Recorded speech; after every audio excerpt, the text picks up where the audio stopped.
महाराष्ट्र में बीजेपी को अब तक की सबसे बड़ी जीत दिलाने वाले देवेंद्र फडणवीस तीसरी बार महाराष्ट्र के मुख्यमंत्री बन सकते हैं। लेकिन इन सब के बावजूद क्या आपको पता है कि कभी एक ऐसा समय था जब देवेंद्र फडणवीस पॉलिटिक्स में आना ही नहीं चाहते थे। देवेंद्र फडणवीस को पॉलिटिक्स बिल्कुल भी पसंद नहीं थी। इसका मुख्य कारण साल 1975। दरअसल साल 1975 में जब इमरजेंसी लगी तो उनके पिता को भी गिरफ्तार कर लिया गया। इस घटना ने देवेंद्र फडणवीस के मन में इंदिरा गांधी के प्रति नफरत भरी थी और ये नफरत इस हद तक बढ़ी कि उन्हें पॉलिटिक्स से नफरत तो हुई, लेकिन उन्होंने उस स्कूल को भी छोड़ दिया जिसका नाम इंदिरा गांधी के नाम पर था। इसके बाद घर वालों ने उनका दाखिला दूसरे स्कूल यानी सरस्वती शिशु मंदिर में करा दिया। आज कहानी तुक मिजाजी छवि वाले देवेंद्र फडणवीस की पॉलिटिक्स में एंट्री की। आखिर पॉलिटिक्स शब्द से नफरत करने वाले देवेंद्र फडणवीस राजनीति में ही अपना करियर कैसे बना लिए? आखिर कैसे बने देवेंद्र परिपक्व राजनेता जिसे कभी एक परिपक्व राजनेता ना होने का टैग मिला था? कितने संपत्ति के मालिक हैं देवेंद्र फडणवीस और उनकी पत्नी अमृता फडणवीस, जानेंगे इस वीडियो में। तो चलिए देर ना करते हुए शुरू करते हैं देवेंद्र फडणवीस के पॉलिटिक्स में एंट्री की कहानी को। 22 जुलाई 1970 को जन्मे देवेंद्र फडणवीस यूं तो बेहद शांत और शर्मीले स्वभाव के हैं, लेकिन राजनीति में वो किंग मेकर और फायर ब्रांड के नाम से जाने जाते हैं। नागपुर के एक मराठी परिवार में जन्मे देवेंद्र बचपन से ही अपने पिता के बेहद करीब थे। पिता गंगाधर राव आरएसएस के प्रचारक और जनसंघ के एमएलसी थे। पिता की वजह से स्कूल के दिनों से ही देवेंद्र का रुझान राजनीति में होने लगा था। 1987 में देवेंद्र फडणवीस जब 17 साल के थे तभी उनके पिता का निधन हो गया।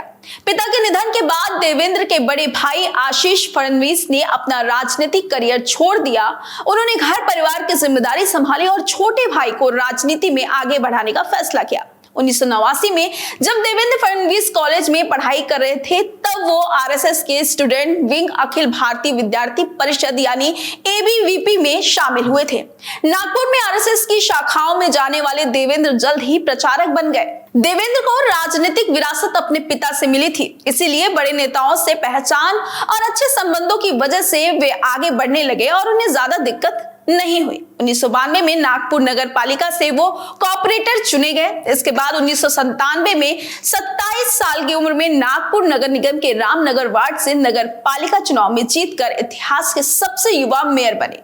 मेयर बनने के 2 साल बाद ही 1999 में नागपुर वेस्ट सीट से चुनाव जीतकर देवेंद्र फडणवीस पहली बार विधानसभा पहुंचे। साल 2004 में दोबारा इसी सीट से वो फिर से विधायक बने। इसके बाद 2009 से 2019 तक लगातार 3 बार नागपुर साउथ वेस्ट से विधायक बने रहे। बता दें कि 17 नवंबर 2005 को 35 साल की उम्र में देवेंद्र फडणवीस ने पत्नी अमृता से शादी की। दोनों की मुलाकात एक कॉमन फ्रेंड के जरिए हुई थी और दोनों ही पहली मुलाकात में एक दूसरे को पसंद करने लगे थे। अमृता फडणवीस पेशे से बैंकर, एक्ट्रेस और सिंगर भी हैं। उनके माता पिता नागपुर में डॉक्टर हैं। कहा जाता है कि फडणवीस के पिता की छत्रछाया में पॉलिटिकल करियर शुरू करने वाले नितिन गडकरी ने ही देवेंद्र को विधानसभा का टिकट दिलवाया था। किसी समय पर देवेंद्र फडणवीस के राजनीतिक गुरु के नाम से जाने जाते थे गडकरी। देवेंद्र फडणवीस और नितिन गडकरी एक दूसरे के बेहद करीबी थे। तब विदर्भ और नागपुर क्षेत्र में होने वाले बीजेपी के कार्यक्रमों में नितिन गडकरी के साथ मंच पर अक्सर देवेंद्र फडणवीस नजर आते थे। आगे चलकर नितिन गडकरी को बीजेपी के अंदर गोपीनाथ मुंडे से चुनौती मिलने लगी। राजनीतिक समीकरण बदलते देख देवेंद्र फडणवीस ने गडकरी से खुद को दूर कर लिया और पार्टी में उनके विरोधी माने जाने वाले गोपीनाथ का हाथ थाम लिया। जल्द ही फडणवीस का यह फैसला सही साबित हुआ और कभी मंत्री तक नहीं बनने वाले फडणवीस बीजेपी प्रमुख बनने में कामयाब हुए। साल 2014 में केंद्र की सत्ता में नरेंद्र मोदी की सरकार बनी। अब महाराष्ट्र में गैर मराठी नेता को बीजेपी ने आगे करने का फैसला लिया। इस स्ट्रेटेजी में फडणवीस का नाम सबसे पहले आया। बाद में पार्टी ने उन्हें विधानसभा चुनाव से पहले अलग अलग समय पर बिहार, गोवा और केरल जैसे राज्यों में चुनाव प्रभारी बनाकर भेजा। सफलताओं की वजह से पार्टी में उनका कद बढ़ता गया। महाराष्ट्र का मुख्यमंत्री बनने से पहले उनका प्रशासनिक अनुभव मेयर के पद तक सीमित था। इससे पहले वे कभी भी मंत्री के पद पर नहीं रहे। पार्टी में अलग अलग पदों पर काम किया।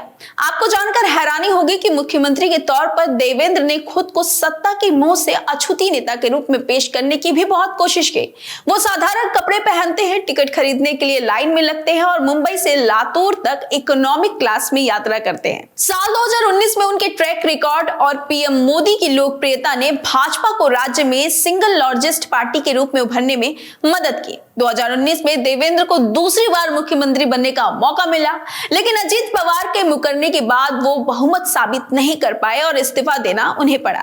2019 में कांग्रेस और एनसीपी के साथ शिवसेना के गठबंधन करने के बाद फडणवीस ने सीएम पद से इस्तीफा दे दिया था। फिर 2022 में जब भाजपा ने शिवसेना यानी शिंदे के साथ गठबंधन करके महाराष्ट्र में महायुति सरकार बनाई तो वे उप मुख्यमंत्री बन गए। महाराष्ट्र विधानसभा चुनाव में भाजपा के शानदार प्रदर्शन के केंद्र में उनका नाम भी रहा। बता दें कि चुनावी हलफनामे के अनुसार देवेंद्र फडणवीस के पास 13,27,47,728 रुपए की कुल चल अचल संपत्ति है।